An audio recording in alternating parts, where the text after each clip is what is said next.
Hari ini kita telah mengesahkan, DPR bersama pemerintah telah mengesahkan rencana undang-undang KUH pidana menjadi undang-undang. Kitab Undang-Undang Hukum Pidana. Tadi Pak Ketua bilang sudah sejak 1983. Saya kira kalau dalam bahasa Inggris dikatakan it's law of origin. Ini seharusnya sudah dari dulu kita reform. Tetapi tentunya tidak mudah. Dimulai pada zaman Pak Harto juga para ahli sudah kumpul drafting dimulai. Kemudian pernah dimasukkan pada zaman Pak SBY, kita bahas. Kemudian karena tidak cukup waktu, diajukan lagi pada periode pertama pemerintahan Pak Jokowi. Kita bahas sudah sampai ketok pada tingkat pertama. Ada protes tentang 14 poin. Kita tidak teruskan pembahasannya di tingkat 2. Kemudian di carry over pada periode sekarang. Kemudian kita bahas kembali. Presiden memerintahkan kami. Sesudah kita melanjutkan pembahasan, tim bekerja ke seluruh Indonesia, kita bawa kembali kepada ratas dengan Presiden. Presiden memerintahkan kembali kami untuk sosialisasi ke seluruh penjuru tanah air, ke seluruh stakeholders yang ada. Tadi seperti yang dikatakan oleh Pak Ketua, tidak ada gading yang tidak retak.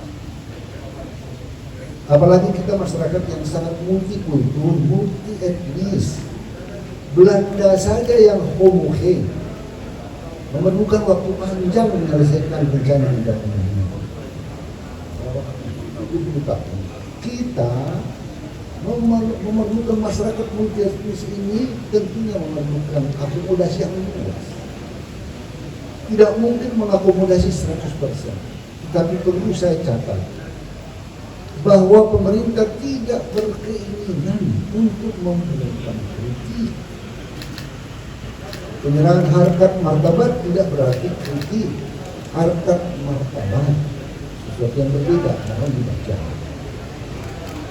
Dan ketentuan-ketentuan lain yang menjadi perhatian tentang lembaga negara sudah dibuat catatannya, dibuat penjelasannya.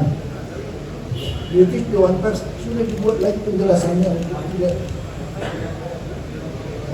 digunakan secara sewenang-wenang oleh penegak hukum. Semua masukan masyarakat kami terima dengan baik. Tentunya pada saatnya kita harus mengambil keputusan dalam suatu rapat paripurna untuk melahirkan. Jadi saya katakan ternyata tidak mudah melepaskan diri dari warisan kolonial.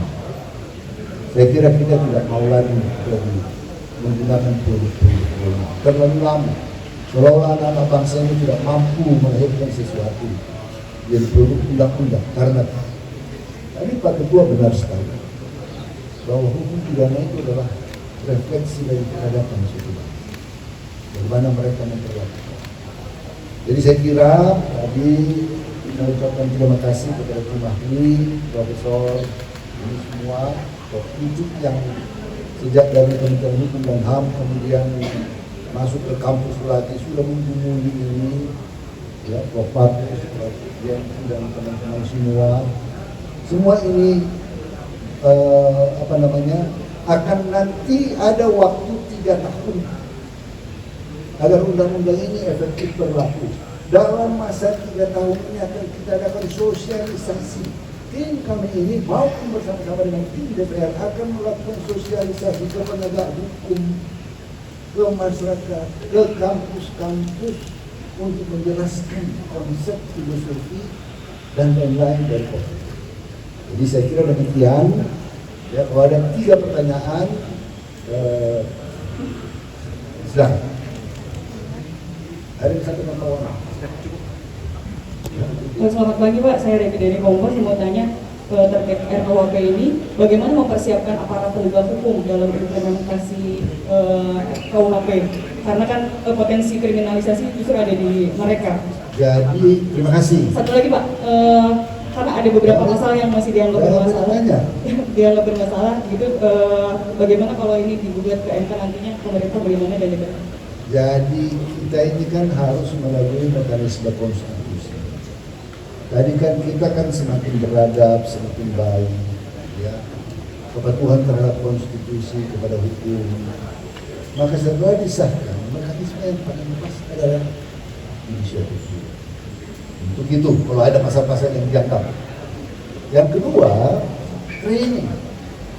Kita akan mengadakan, tadi saya bilang 3 tahun ini waktu yang cukup luas bagi pemerintah, bagi tim untuk bersosialisasi, membuat training kepada penegak-penegak hukum, stakeholders yang jaksa, hakim, polisi, utamanya dulu, advokat, ya, pegiat HAM, kampus-kampus lagi, jangan salah ajar dia, ya kan, dosen-dosen jangan salah menjelaskan.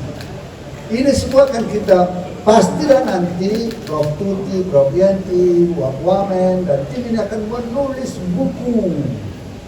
Ini akan dari kitab ini akan dilahirkan banyak buku tentang pertanggungjawaban pidana, tentang criminal act, tentang hukuman dan lain-lain. Dan ini akan membantu nanti kampus-kampus penegak hukum untuk ini, ya, untuk menjelaskan. Tetapi yang pasti harus ada, dan kami akan harus menyusun dari sejak sekarang sosialisasi terhadap seluruh stakeholders. Baik, second one.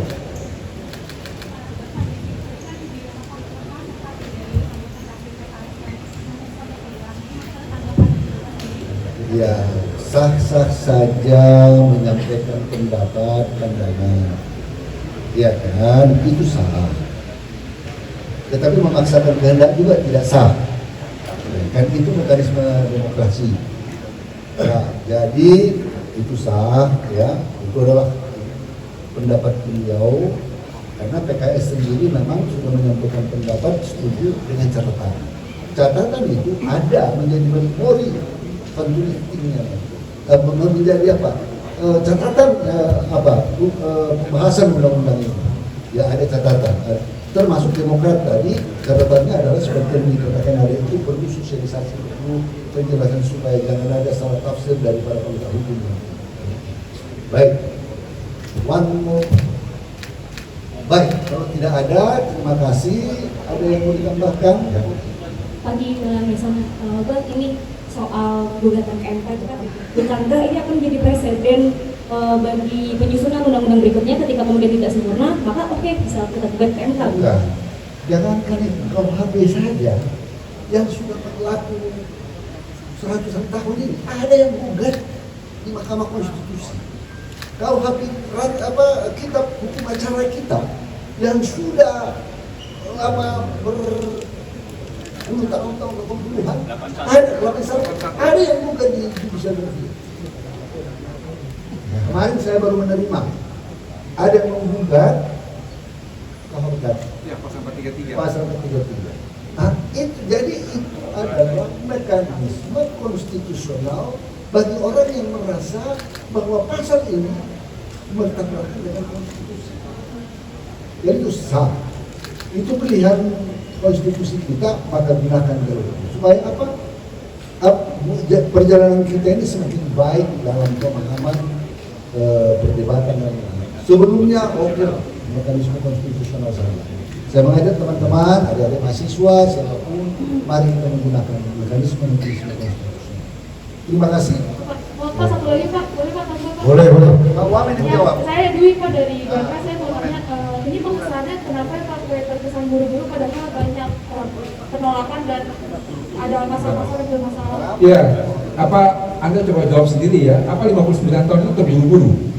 Kalau dikatakan banyak penolakan, berapa banyak? Substansinya apa? Datang dan debat dengan kami. Ya, kami sudah siap dan kami yakin betul kalau ini diuji ditolak. Ya, jadi tidak terburu-buru. Ini kalau cepat dibilang terburu-buru, lambat dibilang lambat. Ya, jadi tidak ada terburu-buru. Hanya orang yang historis saja mengatakan ini terburu-buru. Tolong catat itu ya. Baik. Terima kasih. Terima kasih ya.